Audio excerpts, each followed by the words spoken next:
Hello everyone, स्वागत है आप सभी का आज के इस सेशन में और मैं हूं आपका नेट वाला भैया। जी चलिए करते हैं आज की सेशन की शुरुआत। सर लास्ट क्लास जो हमारा हुआ था फाइनेंस का, उसमें हमने कैपिटल स्ट्रक्चर को डिस्कस करा था। हमने ये देखा था कि फाइनेंस के सोर्स को हम किस तरह से यूज करें कि भैया फर्म की वैल्यू इंक्रीज कर ली जाए। हमने ये भी देखा था कि भैया फर्म की वैल्यू दो चीजों पर डिपेंड करती है। एक क्या सर, एक थी कॉस्ट और दूसरा था क्या, अर्निंग। लेकिन कैपिटल स्ट्रक्चर थ्योरी में भाई साहब सिर्फ कॉस्ट लेके चलते हैं, अर्निंग को कांस्टेंट रखा गया है। हाँ, ये सारी चीजें हमने डिस्कस करी थी लास्ट वाले क्लास में। आज हम इससे आगे बढ़ेंगे और आज हम बात करने वाले हैं कैपिटल स्ट्रक्चर थ्योरीज की। अब इसमें 6 तरह की थ्योरीज हैं जिससे अक्सर आपके सवाल पूछे जाते हैं, जैसे एनआई अप्रोच, एनओआई अप्रोच, जिसको बोलते हैं नेट इनकम अप्रोच, और नेट ऑपरेटिंग इनकम अप्रोच। फिर है आपका सोलोमन एजरा की एक अप्रोच है, ट्रेडिशनल अप्रोच। उसके बाद है मोदी गिलानी एंड मिलर साहब का जो अप्रोच है वो। और फिर है ट्रेड थ्योरी एंड है पकिंग ऑर्डर थ्योरी। ठीक है, ये 6 थ्योरीज हैं जिसकी चर्चा हमें डिटेल में करनी है। तो आज हम बात करने वाले हैं नेट ऑपरेटिंग इनकम थ्योरी की और नेट इनकम थ्योरी की। दोनों डेविड डुरन साहब ने दी है और दोनों थ्योरीज अपने आप को कॉन्फ्लिक्ट करती है, एक दूसरे को ऑपोजिट कहती है। क्या कहती है? अगर हम ओवरऑल की बात कर लें तो नेट इनकम अप्रोच जो है वो कहती है कि भैया हम रिलेवेंस थ्योरी है, कैपिटल स्ट्रक्चर जो है वो मैटर करता है ना, कि कैपिटल स्ट्रक्चर के होने से फर्म में के वैल्यू में इंपैक्ट पड़ता है। भाई साहब दूसरी जो थ्योरी है डेविड डुरन साहब ने दी, नेट ऑपरेटिंग इनकम अप्रोच, ये कहती है कि भाई साहब capital structure doesn't matter, capital structure से कोई फर्क नहीं पड़ता। सर क्यों नहीं फर्क पड़ता उसको हम अभी डिटेल में देखेंगे, टेंशन लेने वाली कोई बात नहीं है। ठीक है, शुरू करें क्लास को? जी सर, आइए शुरू करते हैं। पहले हम थोड़ा सा चलते हैं क्लास में, आइएगा जी। ये रहा है ना। अब इसमें कैपिटल स्ट्रक्चर थ्योरीज में क्या है? Capital structure relevance theory, capital structure इररिलेवेंस theory, और उसके बाद है कैपिटल स्ट्रक्चर की अदर थ्योरी। तो हम आज बात करने वाले हैं एनआई अप्रोच की, नेट इनकम अप्रोच की, जो कि भाई रिलेवेंस थ्योरी है, और नेट ऑपरेटिंग इनकम अप्रोच की। ये दो थ्योरी की आज हम बात डिटेल में करेंगे। ठीक है ना। क्या कहती है थ्योरी, क्यों ऐसा कहा गया, एग्जांपल्स के साथ हम समझने की कोशिश करेंगे। दोनों थ्योरी जो है फिर से बता रहा हूं डेविड डुरन साहब ने ही दिया है। तो आइए पहले में हम लोग अपने हिसाब से इस चीजों को समझते हैं, फिर जो है हम चलेंगे अपने बुक की ओर। ठीक है, आइए। ये वही बात लिखा गया यहाँ पे भी, क्या सर 6 तरह की थ्योरीज है ना। तो हम बात करने वाले हैं एनआई अप्रोच की और किसकी बात करने वाले हैं, और हम बात करने वाले हैं जी एनआई अप्रोच की। ठीक है जी। बाकी पक्की ऑर्डर ये थ्योरी जो है हम लोग अगले वीडियोस में करेंगे। हाँ, एक और बात है कि अगर आपने लास्ट वीडियो नहीं देखा तो इसको देख लीजिएगा, फिर सारी चीजें जो है क्लियर होती चले जाएंगे। ठीक है, आइए नेट इनकम अप्रोच। ठीक, नेट इनकम अप्रोच किसने दिया भाई? डेविड डुरन साहब ने दिया। ये क्या कहते हैं? कहते हैं कैपिटल स्ट्रक्चर जो है मैटर करता है। ठीक है, कुछ अजम्पशंस हैं। अजम्पशन क्या क्या है ये भी देख लीजिए। कह रहा भैया टोटल कैपिटल रिक्वायरमेंट है फर्म का, वो जो है जो भी कैपिटल चाहिए, मतलब पूंजी तो चाहिए ना बिजनेस चलाने के लिए, तो वो कह रहा है वो गिवन है और कांस्टेंट है। मतलब कांस्टेंट मतलब क्या हुआ, चाहे डेट लो चाहे इक्विटी लो, कोई दिक्कत नहीं, फर्क कोई नहीं है, दोनों बराबर अर्न करके दे रहा है। ये कह रहा है कॉस्ट ऑफ डेट जो है हमेशा कम होगा कॉस्ट ऑफ इक्विटी से। क्यों? डेट की वजह से, ऑब्वियसली बात है, कॉस्ट ऑफ डेट क्या होगा, कम होगा कॉस्ट ऑफ इक्विटी से। क्यों? क्योंकि डेट की वजह से, डेट में क्या मिलता है, टैक्स में बेनिफिट मिलता है, इसकी वजह से कॉस्ट ऑफ डेट क्या होगा, हमेशा कम होगा। दूसरा कहता है cost of debt equal to cost of equity. देखो यहां तो बता दिया क्या भैया, कॉस्ट ऑफ डेट कम है कॉस्ट ऑफ इक्विटी से, किसकी वजह से, डेट की वजह से। लेकिन जो दूसरी बात कह रहा है कि कॉस्ट ऑफ डेट और कॉस्ट ऑफ इक्विटी बराबर होगा, ये वैल्यू के हिसाब से कह रहा है। एक कह रहा है डेट की वजह से और दूसरा कह रहा है वैल्यू के हिसाब से, कि भैया दोनों को ये मान के चलो कि जो तुम्हारा कॉस्ट डेट जो होगा वो भी 50 रुपए का होगा, तो कॉस्ट ऑफ इक्विटी भी 50 का ही होगा, कोई चेंज नहीं है वैल्यू में, है ना। No change in the earning equal है, सब में क्या है, अर्निंग इक्वल है। तो ये 3 अजम्पशंस कह के चल रही हैं। आप देखो क्या कह रहा है, theory says that change in the value of firm due to the change in debt. क्या बोल रहा है ये कह रहा है भैया अगर डेट को बढ़ाओगे, ठीक है ध्यान से सुनिएगा, कह रहा है डेट को अगर आप बढ़ाओगे तो भैया कॉस्ट क्या होगी, कम हो जाएगी। कॉस्ट कम होगा तो फर्म की वैल्यू बढ़ जाएगी। फिर से सुनिएगा, डेट अगर बढ़ाओगे तो कॉस्ट कम होगा और कॉस्ट कम होगा तो फर्म की वैल्यू इंक्रीज कर जाएगी। एक तो ये दूसरा क्या कह रहा है, इसकी अपोजिट कर दीजिए। डेट को अगर आप कम करिएगा तो कॉस्ट बढ़ जाएगा, और कॉस्ट बढ़ेगा तो फर्म की वैल्यू क्या हो जाएगी, डिक्रीज हो जाएगी। ये बात हमने देखा है कि जो कॉस्ट और वैल्यू ऑफ फर्म का रिलेशन है वो नेगेटिव रिलेशन है, मतलब अपोजिट वाला रिलेशन है, और कॉस्ट और अर्निंग अर्निंग और जो वैल्यू ऑफ फर्म का रिलेशन है वो पॉजिटिव रिलेशन है। ये हमने लास्ट वीडियो में सीखा था, है ना। तो यही बात थ्योरीज कहती है। कौन सी थ्योरीज, नेट इनकम अप्रोच कहती है कि भैया डेट को अगर हम बढ़ाएंगे, डेट को अगर हम बढ़ाएंगे तो भैया कॉस्ट क्या हो जाएगा, सॉरी डेट को अगर हम कम करेंगे तो कॉस्ट क्या हो जाएगा, बढ़ जाएगा, और फर्म की वैल्यू भी क्या हो जाएगी सर, डिक्रीज हो जाएगी। लेकिन अगर डेट को हम इंक्रीज करेंगे, डेट थोड़ा सा बढ़ाएंगे, इक्विटी कम रखेंगे, तो फर्म की वैल्यू क्या, सॉरी कॉस्ट क्या हो जाएगा, कम हो जाएगा, और फर्म की वैल्यू बढ़ जाएगी। ठीक है, इट मींस ये थ्योरी सपोर्ट करती है क्या, कि डेट जरूरी है, डेट ज्यादा लेना चाहिए, है ना। यही कह रही है थ्योरी, हाँ या ना, क्लियर है कि ये थ्योरी क्या कह रही है कि जितना ज्यादा से ज्यादा डेट यूज करोगे कॉस्ट उतना कम आएगा, और उससे फर्म की वैल्यू क्या होगी, इंक्रीज होगी। क्लियर है, कोई दिक्कत, कोई परेशानी, कोई तकलीफ यहां तक नहीं होनी चाहिए। मैं आपको एग्जांपल दूं सर कैसे बेनिफिट मिलता है डेट का, है डेट पे कैसे कॉस्ट कम होता है और कैसे बेनिफिट मिलता है। चलिए आइए मैं आपको एक एग्जांपल देता हूं। मान लीजिए दो कंपनी है, ए कंपनी लिमिटेड और सी कंपनी लिमिटेड, सी कंपनी लिमिटेड, ठीक है जी। अब अर्निंग फॉर एग्जांपल मेरी EBIT, earning before interest and tax जो है वो मान लो कितना है, 1000 रुपए है, इसकी भी 1000 रुपए है, ठीक जी सर। अब मैं एक बात बताना, एक फर्म ऐसा है जो डेट और इक्विटी दोनों को रखा हुआ है, एक फर्म ऐसा है जो सिर्फ इक्विटी है, क्या है, इक्विटी है। अब डेट अगर उसने लिया, डेट अगर लिया तो डेट भैया अगर आधा भी लिया हुआ तो उससे इसका इंटरेस्ट लगेगा ना, डेट पे इंटरेस्ट लगेगा कि नहीं लगेगा, लगेगा। इंटरेस्ट कितना, मान लो 500 इंटरेस्ट लग गया, ठीक है, और इसका इंटरेस्ट क्या, 0, क्योंकि ये तो इक्विटी है, इंटरेस्ट लगेगा नहीं, नहीं बिल्कुल। अब ये 500 रुपए बच गया और ये 1000 बच गया। अब ये है क्या, अर्निंग बिफोर टैक्स है, ईबीटी है ना, टैक्स से पहले। तो अब हम टैक्स लगाते हैं, चार्ज करते हैं एट द रेट ऑफ 30%, क्योंकि फर्म की पे 30% टैक्स लगता है। तो कितना हो गया, 150 रुपया। ये कितना आ गया, 350 रुपया। यहां आ जाएगी 1000 रुपया है, 1000 का 30% 300 रुपया, और ये कितना आ गया, 700 रुपया।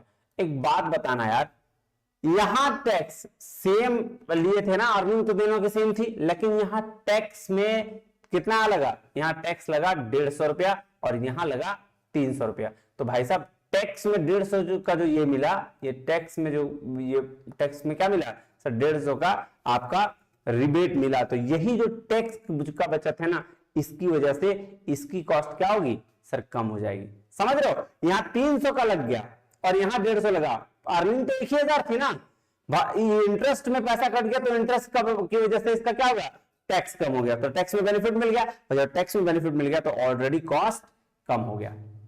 क्लियर है बात, कोई दिक्कत परेशानी तकलीफ नहीं होनी चाहिए, होगी भी नहीं, है ना, कोई दिक्कत नहीं होनी चाहिए। चलिए अब नेक्स्ट चले, मैं और एग्जांपल दूंगा जो रियल बेस्ड है, थोड़ा इंतजार करिए बुक वाला। दूसरा अप्रोच को मैं समझाता हूं अपने तरीके से। पहले देखिए, ये भी अप्रोच जो है डेविड डुरंट साहब ने दिया है। किसने दिया है, डेविड डुरंट साहब ने दिया। ये क्या कहता है, कहता है capital structure does not matter. क्या बोल रहा है, कैपिटल स्ट्रक्चर कोई मैटर नहीं करता। कह रहा है it says that no change is the value of firm due to the change in debt. बोल रहा है डेट के बढ़ने घटने से कोई फर्क नहीं पड़ता, वैल्यू में कोई फर्क नहीं पड़ता। क्यों, ऐसा क्यों कह रहा है, क्योंकि ये कह रहा है भैया डेट तो बढ़ा देंगे, मान लो 100 रुपया लेना था लोन, हम ले लिए 200-300 रुपया। अब हम जब बढ़ा देंगे डेट को तो भैया रिस्क भी बढ़ेगा, जितना ज्यादा लोन उतना ज्यादा रिस्क, कि भैया हम पैसा पे नहीं कर पाए तो जितना ज्यादा डेट उतना ज्यादा रिस्क, और रिस्क बढ़ेगा तो मेरे जो शेयर होल्डर है इक्विटी वाले, वो क्या कहेंगे, बोलेंगे हम क्यों तुम्हारा रिस्क ले, भाई कंपनी अगर रिस्क ले रही है ज्यादा डेट लेके, तो इक्विटी शेयर होल्डर क्यों रिस्क लेंगे, है ना, उसको भी बेनिफिट चाहिए। तो फिर वो क्या करेंगे, फिर बोलेगा कंपनी भाई तो इक्विटी तुम्हारा भी कॉस्ट बढ़ा देते हैं। तो जब कॉस्ट तुम डेट की वजह से तुम्हारा क्या हो रहा है सर, बेनिफिट मिल रहा है, डेट की वजह से तुम बढ़ा रहे हो, ठीक है, तो रिस्क बढ़ रहा है, और रिस्क बढ़ने की वजह से इक्विटी शेयर होल्डर क्या कह रहे हैं, वही चिल्ला रहे हैं कि भाई हमको भी बढ़ाओ, जब तुम रिस्क बढ़ा रहे हो तुमको बेनिफिट मिलेगा, तो ठीक है डेट की वजह से बेनिफिट मिलेगा टैक्स में, लेकिन फिर उसी की वजह से रिस्क भी बढ़ेगा, और रिस्क बढ़ने की वजह से हम क्या करेंगे, इक्विटी शेयर होल्डर बोलेंगे भैया मेरा भी कॉस्ट बढ़ाओ। तो जब तुम डेट की वजह से बेनिफिट जो मिल रहा था वो तुम कॉस्ट बढ़ाने में लगा दिए, तो भाई साहब क्या हुआ, ये तो इक्वलाइज हो गया, कोई चेंज नहीं हुआ फॉर्म में, कोई चेंज हुआ नहीं हुआ। तो इसीलिए क्या बोल रहा है, इसीलिए ध्यान दीजिएगा, कह रहा है अगर हम डेट को बढ़ाएंगे तो कॉस्ट ऑफ इक्विटी बढ़ जाएगा, और फिर फॉर्म में कोई चेंजेस नहीं आएगा। कह रहा है डेट को घटाएंगे तो कॉस्ट ऑफ इक्विटी घट जाएगा, फिर भी फॉर्म में कोई चेंजेस नहीं आएगा। समझ रहे हो बात को, फिर एक बार सुन लीजिएगा, इसमें ये थोड़ा सा बस इतना याद रखिएगा, पूरी थ्योरी खत्म हो जाएगी। क्या है, फिर मैं बोल रहा हूं, मान लो डेट है, ठीक, हमने कहा डेट को अगर बढ़ाएंगे, ठीक है, बहुत बढ़िया, टैक्स का बेनिफिट मिलेगा, अभी ऊपर देखा हमने, लेकिन टैक्स का बेनिफिट तो मिल रहा है, उसके साथ साथ भाई साहब रिस्क भी तो बढ़ रहा है। लोन लेंगे मार्केट में, मेरा 1 लाख रुपए का ऑलरेडी लोन है, हम 2 लाख और लोन ले लेंगे, तो और लोन लेंगे तो रिस्क भी बढ़ेगा, और रिस्क बढ़ेगा तो जो मालिक उधर बैठा हुआ है बिजनेस को देखते हुए, कौन, शेयर होल्डर, वो क्या बोलेगा, वो बोलेगा भाई हम क्यों रिस्क लें, हमको भी बेनिफिट चाहिए। तो फिर तुम बोलोगे ठीक है आपका भी कॉस्ट बढ़ा देते हैं, तो भैया डेट की वजह से कमा तो था, लेकिन फिर जाके इक्विटी की वजह से इक्वल हो गया, इसीलिए फर्म की वैल्यू में कोई भी चेंज नहीं रहा। Is it clear sir? होना चाहिए, बिल्कुल क्लियर होना चाहिए, कहीं कोई दिक्कत परेशानी वाली बात नहीं है ना? क्लियर है जी सर। अब आइए चलते हैं बुक में, अब इसको समझने की कोशिश करते हैं। क्लियर है? हाँ जी सर। चलिए नेक्स्ट क्या है, आइए, कह रहा है नेट इनकम अप्रोच, जो कि है रिलेवेंसी थ्योरी। अब रिलेवेंसी थ्योरी का मतलब यही हुआ कि कैपिटल स्ट्रक्चर मैटर करता है। देखिए क्या कह रहा है, according to this approach there is a relationship between capital structure and the value of the firm, therefore the firm can affect its value by increasing or decreasing the debt proportion in overall financial mix। तो यही बात कह रहा है कि date के बढ़ने या घटने की वजह से फर्म की वैल्यू में इंपैक्ट पड़ता है ना? बोलो, है ना जी। तो अब क्या कह रहा है, नेट इनकम का कुछ कुछ एजम्पशन है, अब कुछ मान्यताएं, कुछ धारणाएं दी गई है। क्या है, कह रहा है total capital for the firm is given and remain constant. ये तो बात मैंने बताया आपको कि जो फर्म की वैल्यू है, यानी फर्म का जो आपका रिक्वायरमेंट है पूंजी का, वो दिया बताया गया है और कांस्टेंट भी है, बराबर है। Cost of debt is less than cost of equity, ये भी बात मैंने बताया। क्यों? क्योंकि डेट पे टैक्स का बेनिफिट मिलता है, तो इसलिए इसमें दिक्कत नहीं है। फिर बोथ केडी एंड के remain constant and increase in the financial leverage use more and more debt financing in the capital structure does not affect the risk perception of the investor। तो ये कह रहा है इसके हिसाब से कि भैया अगर हम बढ़ा देंगे ना डेट को, तो उससे कोई फर्क नहीं पड़ेगा, कैपिटल स्ट्रक्चर पे कोई इंपैक्ट, सॉरी कैपिटल स्ट्रक्चर पे इंपैक्ट पड़ेगा, लेकिन इन्वेस्टर की परसेप्शन, अवधारणा में कोई इंपैक्ट नहीं पड़ेगा। ठीक है, बोलेगा इन्वेस्टर कोई दिक्कत नहीं है, चलो ठीक है लोन ही लेना, लेने दो, ऐसा ये थ्योरी कह रही है। ठीक है, लेकिन इसी का अपोजिट थ्योरी दूसरा बात कहता है। चलो नेक्स्ट आगे बढ़े जी। आइए एक एग्जांपल के थ्रू इसको समझने की कोशिश करते हैं। ठीक है, थोड़ा सा बड़ा कर दे रहा हूं ताकि आपको दिख जाए। ठीक है, देखिए क्या कह रहा है, इलस्ट्रेशन है, क्या कह रहा है, A firm has 8 lakhs of debt 8%, 8 lakh रुपया डेट है 8% के हिसाब से, यानी कि आपका बॉन्ड रख लीजिए, डेट कुछ भी बोल दीजिए इसको। And expected annual net operating earnings है 18 lakh, EBIT earning before interest and tax, ये कितना है, सही 18 लाख है। इक्विटी कैपिटलाइजेशन के 10% है, मतलब कॉस्ट ऑफ इक्विटी। ठीक है, ये इसको बोलते हैं 10%। There are no corporate income tax, कोई कॉर्पोरेट इनकम टैक्स नहीं है। तो बताइए आगे क्या करने बोल रहा है। देखिए नेट ऑपरेटिंग कितना है, 18 लाख, उसका इंटरेस्ट 8 लाख 8%, 64,000 माइनस किए तो आ गया क्या, अर्निंग, जो अर्निंग बचा हुआ था 17,36,000। और मार्केट वैल्यू निकालने के लिए आपको इक्विटी कैपिटलाइजेशन रेट से मल्टीप्लाई करना है। क्या करना है, मल्टीप्लाई करना है। तो आ गया 1,73,60,000। ठीक है, उसमें से जो वो बॉन्ड का वैल्यू था, यानी कि 8 लाख रुपए का जो डेट था, वो माइनस कर दिए, तो टोटल फर्म की वैल्यू आ गई 1,81,60,000 रुपए। ये क्या हो गया सर, ये फर्म की वैल्यू। ठीक है, अब नीचे जाओ, क्या कह रहा है, overall capitalization is also termed as overall cost of capital in the above example. KO cost of capital, O represent किसको किया है सर, ओ ऑपरेटिंग इनकम को, यानी ईबीआईटी को, और वी रिप्रेजेंट किया वैल्यू ऑफ फर्म को। ठीक है, अब देख लो नीचे जाओ, केओ क्या हुआ, कैपिटलाइजेशन रेट, ऑपरेटिंग इनकम जिसको हम लोग ईबीआईटी बोलते हैं, भी ओवरऑल वैल्यू ऑफ फर्म बोलते हैं। ठीक है, अब इसको फॉर्मूला लगाइए। ये फॉर्मूला लास्ट क्लास बताया है मैंने कि केओ इक्वल टू होता है EBIT divided by value of firm, ये बताया मैंने जी सर।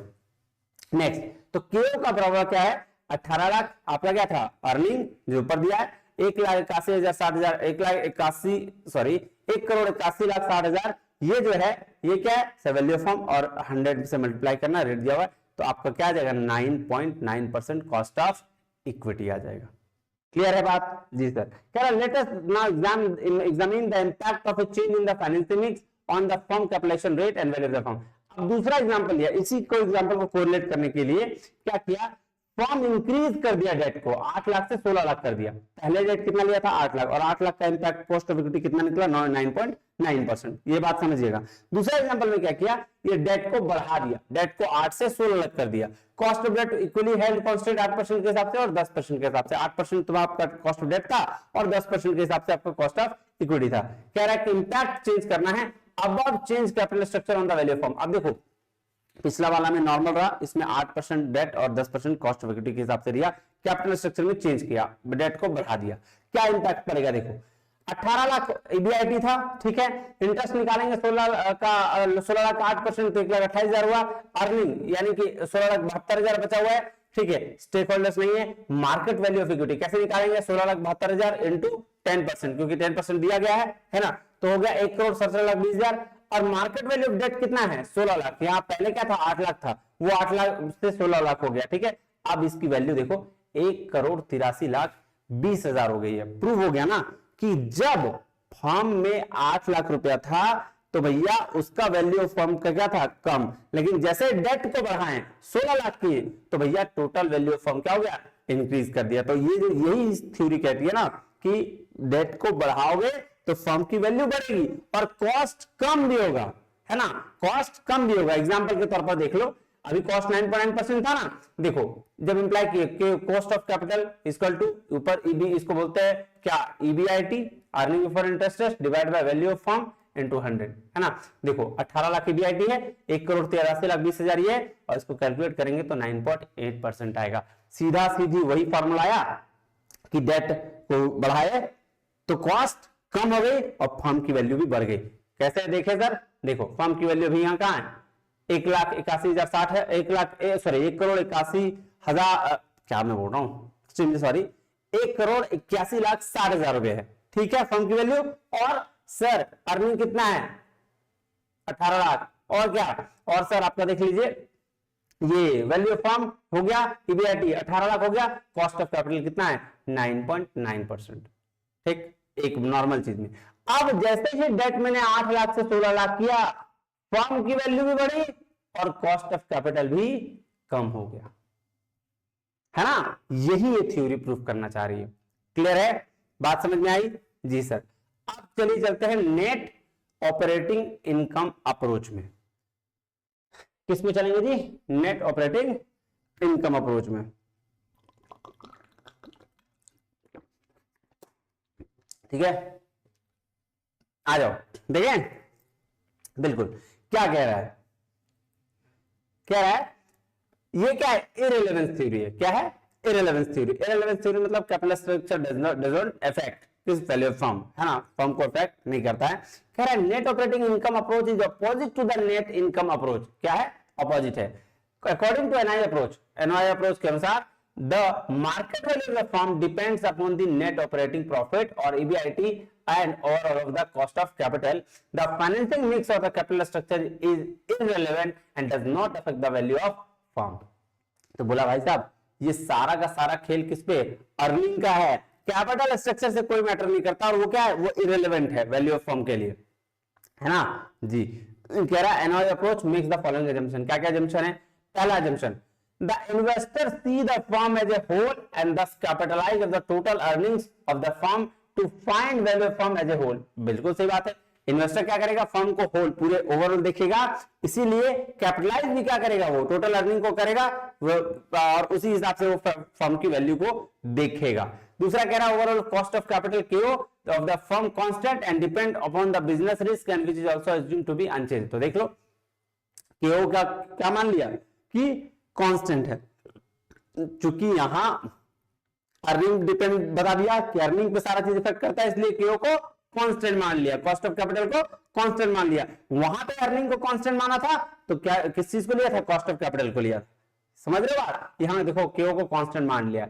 अब क्या कह रहा है, कॉस्ट ऑफ डेट जो है KD is also taken as constant, cost of debt भी को भी कांस्टेंट ले लिया। The use of more and more debt, ध्यान दीजिएगा इस लाइन को, the use of more and more debt in the capital structure increases the risk of share holders and thus results in the increase in the cost of equity capital, that is cost of equity। क्या बोला, ज्यादा से ज्यादा अगर मोर और मोर date use कीजिएगा capital structure में तो वो बढ़ेगा, ठीक है, लेकिन रिस्क भी तो बढ़ाएगा शेयर होल्डर का, और इसी वजह से कॉस्ट ऑफ इक्विटी का भी क्या बढ़ेगा, बढ़ेगा रेट। तो the increase in cost of equity is such as to the completely offset the benefits of employing cheaper debt. ठीक समझ रहे हो कि भैया जो भी तुम सस्ता में डेट लिए थे या टैक्स से बेनिफिट मिला था उसका भरपाई कौन कर दिया, इक्विटी शेयर होल्डर। बोला भैया रिस्क ज्यादा है तो हम मेरा भी कॉस्ट बढ़ा दो, तो बराबर हो गया, और बराबर होने की वजह से वैल्यू ऑफ फर्म में कोई चेंज नहीं हुआ। No taxes, there are no taxes, कोई भी टैक्स नहीं है। क्लियर है बात, कोई दिक्कत, कोई दिक्कत है तो मुझे बताना, कोई दिक्कत कोई परेशानी हो तो मुझे बताना। चलो अब एग्जांपल देखते हैं, आ जाओ क्या कह रहा है next. To illustrate the how value of firm is determined under NOI approach, इसको इलस्ट्रेट करने के लिए we use the same data as employed in NOI approach. ऊपर में जो डेटा था उसी को लिए हैं। दस the firm assumed is 8 lakh, debt है 8%, एक्सपेक्टेड ईबीआईटी है 19 लाख, ओवरऑल कैपिटलाइजेशन रेट है 10%, total value of the firm is calculated. देखो ये ईबीआईटी मतलब सर अर्निंग, ये ना ये पॉइंट इसको पहले हटा दो यार, बहुत डिस्टर्ब करेगा, इसको भी हटा दो क्योंकि ये ना डिस्टर्ब करेगा। पॉइंट के बाद जीरो का कोई वैल्यू नहीं होता है ना, ये बहुत डिस्टर्ब करेगा। ठीक है चलो हट गया, ठीक है कितना है, ईबीआईटी मतलब earning 18 lakh, value form EBIT बेटा क्यों देख लो 18 लाख इंटू डिवाइड बाय 10 है ना। चलो बात समझ में आया बिल्कुल, तो ये हो गया। अब मार्केट वैल्यू कितना है सर डेट का, देख लो ये आ गया आपका 1,80,00,000। उसके बाद आपका एक minute market value of the firm क्या आ गया 1,80,00,000, ये इसका है ना। और मार्केट वैल्यू डेट कितना 8 लाख। अब 1,80,00,000 में 8 लाख गया तो कितना बचा 1,72,00,000, 1,72,00,000 आपका क्या है मार्केट वैल्यू। ठीक है जी sir, value of the firm. ठीक, अब कॉस्ट ऑफ इक्विटी कैसे निकलेगा, EBIT minus F divide by S. ठीक है 18 लाख में ये करके इसको निकाल देंगे तो ये आ जाएगा 10.1%। कितना आएगा 10.1%। देख लेना ध्यान से, ये सेम चीज प्रोसीजर चल रहा है। ठीक है अब क्या बोला, कह रहा वेटेड एवरेज अगर यूज करेंगे तो भाई साहब ये आ जाएगा 10%। कितना आएगा 10%। Thus, the average cost of capital or overall capitalization rate is 10%. Just as the NOI approach says it should be. क्या बोल रहा है कि जैसा NOI approach बोला वैसा ही 10% आया, बहुत ज्यादा फर्क नहीं पड़ा।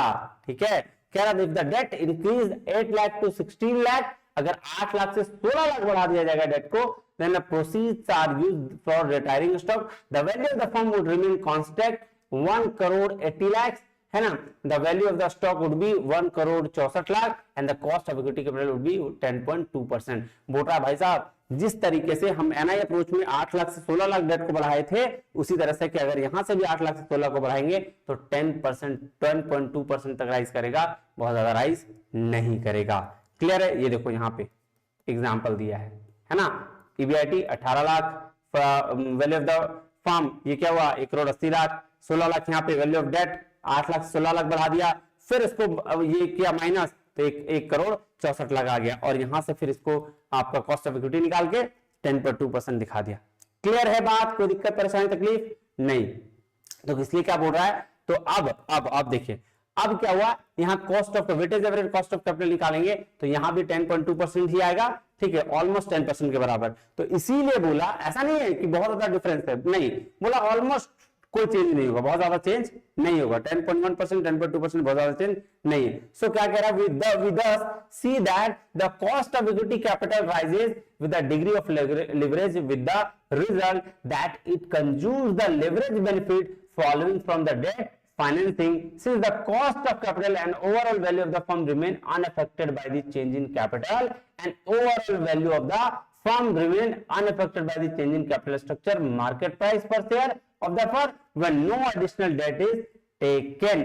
तो भाई साहब सीधा सीधी बोल रहा है कि कोई भी फर्क नहीं पड़ा जब तक आप एडिशनल डेट का यूज नहीं किए, जब तक आप, जो ये थ्योरी कहती है, क्या कहती है कि भैया आप कुछ भी कर लीजिए, है ना, कुछ भी कर लीजिए, कैपिटल ये क्या कहते हैं इसको, डेट को बढ़ा लीजिए, ठीक है, तो आपका कॉस्ट ऑफ इक्विटी भी बढ़ जाएगा, ठीक है, तो फर्क कोई नहीं पड़ने जा रहा है ना। यही बात यहां भी कह रहा है कि कितना भी डिग्री ऑफ लिवरेज को बढ़ा लीजिए, ठीक है, उसका कॉस्ट ऑफ इक्विटी बढ़ेगा ही, है ना, और फिर फर्म का वैल्यू में कोई भी बदलाव नहीं आएगा। क्लियर है बात? ठीक है, अब इसको सम अप कर दें, सर कर दीजिए। दो चीज याद रखिएगा, बस दो चीज, और कुछ नहीं याद रखना, दिमाग नहीं लगाना। फर्स्ट थिंग क्या, फर्स्ट थिंग याद रखना है NI approach, relevance theory, David Durand साहब क्या कहा, डेट बढ़ाएंगे कॉस्ट कम होगा, फर्म की वैल्यू बढ़ेगी, डेट घटाएंगे कॉस्ट अप होगा, फर्म की वैल्यू डिक्रीज हो जाएगी, यही बोला NI अप्रोच में। NY बोला भाई साहब डेट बढ़ाओगे बढ़ जाएगा, टैक्स का बेनिफिट मिलेगा, लेकिन रिस्क भी बढ़ेगा, और रिस्क बढ़ेगा तो भाई साहब शेयर होल्डर वाले जो हैं, इक्विटी शेयर होल्डर गुस्सा आ जाएंगे, बोलेंगे हम क्या रिस्क लेंगे, तो उसको वो अपना बोलेंगे मेरा भी कॉस्ट बढ़ाओ। जब उसका कॉस्ट बढ़ा दोगे तो दोनों ऑलमोस्ट बराबर हो जाएगा, फर्म की वैल्यू में नो चेंज, फर्म की वैल्यू में नो चेंज। क्लियर है बात? तो ये दो थ्योरी थी जो आपके एग्जाम के लिए बहुत इंपॉर्टेंट है, ठीक है, इनको ध्यान से पढ़िएगा, मैंने आपको दिया है। अगले क्लास में हम लोग ट्रेडिशनल और मोदी गिलानी अप्रोच जो है वो पढ़ेंगे और बहुत अच्छे तरीके से समझेंगे, ठीक है जी। चलिए आज के लिए इतना ही, मिलता है अगले वीडियो में, तब तक के लिए बहुत बहुत धन्यवाद, थैंक यू वेरी मच, जय हिंद।